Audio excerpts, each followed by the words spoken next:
Activamos nuestro radar y la pregunta a la que tratamos de dar respuesta esta semana está relacionada con la ONU.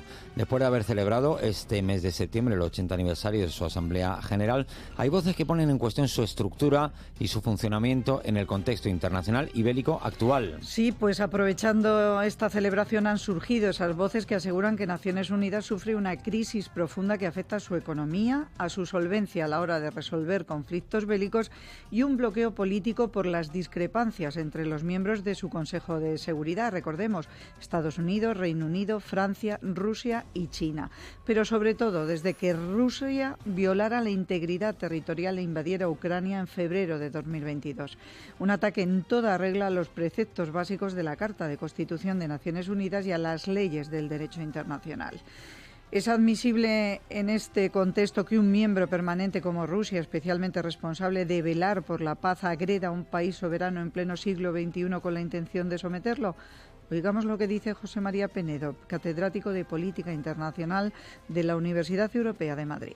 Abrir un frente en mitad de Europa, un frente que no se abría desde la Segunda Guerra Mundial, con la excepción de la guerra en Yugoslavia, un frente nuevo, un frente tremendo en términos de víctimas, de esfuerzo militar, de consecuencias a nivel internacional. Pero también se cuestiona el funcionamiento de su estructura. Además, y aún hay más, ¿es admisible que en un club formado por 193 miembros, solo uno de los 5 grandes pueda dar al traste con cualquier resolución por ejercer su derecho a veto y no se tenga en cuenta a las nuevas potencias mundiales? Esto es lo que dice José María Penedo. En donde no se encuentran alguna de las grandes potencias actuales, puede ser el caso de la India o el caso, por ejemplo, de Alemania o Japón, y sin embargo, pues sí se encuentran pues los antiguos, vamos a decir, vencedores, ¿no?, de la Segunda Guerra Mundial, además de China. Pese a las críticas y aun cuando sea necesaria la reforma o refundación de Naciones Unidas, aun con sus defectos, existe una corriente de políticos y diplomáticos entusiastas que sostienen que si no existiera la ONU habría que inventarla. Naciones Unidas es una organización necesaria, es una organización capaz, que lo ha sido durante muchos años, de poner en marcha infinidad de políticas internacionales y apoyarlas, ¿no? Desde los procesos de descolonización que amparó y que propició, desde políticas de cooperación al desarrollo y desde ser pues un ámbito o un entorno de negociación de multitud de cuestiones. Y buenos ejemplos de ello se pueden encontrar, según este experto en política internacional, a lo largo de su historia.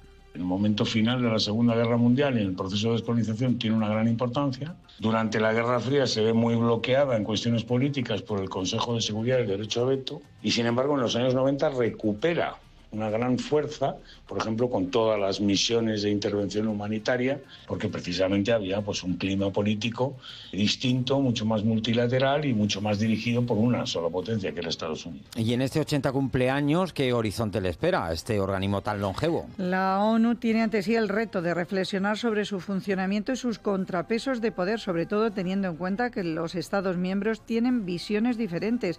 Estados Unidos defiende, por ejemplo, que su prioridad y prácticamente su única función tiene que ser garantizar la paz y la seguridad, que es para lo que se fundó tras la Segunda Guerra Mundial.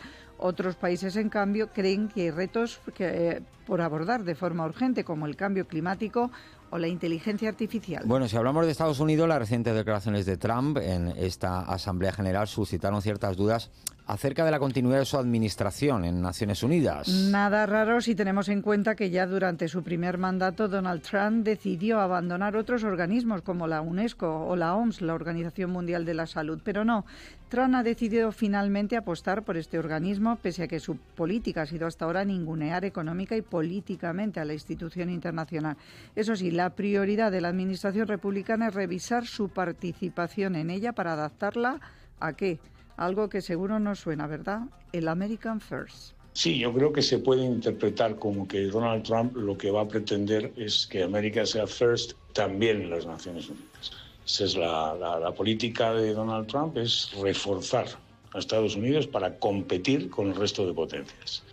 Estados Unidos es el mayor contribuyente neto de Naciones Unidas, aporta junto a China el 40% de su presupuesto y asegura que va a seguir siendo así en asistencia humanitaria, crisis y desastres naturales, pero siempre asegurándose de que el dinero se gasta bien. Pues en la propia llegada de Donald Trump, pues se ha visto que iba a ser una de las áreas donde se iba de entrada a reducir el dinero o eliminar, para después probablemente volverlo a poner en marcha y en circulación ahora o en el futuro a partir de unos intereses bien definidos. Y es que la llegada de Trump al gobierno puede dar al traste con el multilateralismo que ha presidido hasta ahora las políticas de la organización. Las decisiones de Estados Unidos van a tener mucho que ver pues con su criterio, con el criterio de la administración y con el criterio del propio presidente, y menos con esas, vamos a decir, políticas globales multilaterales de cooperación, de ayuda al desarrollo, etcétera, donde Estados Unidos ha estado muy presente.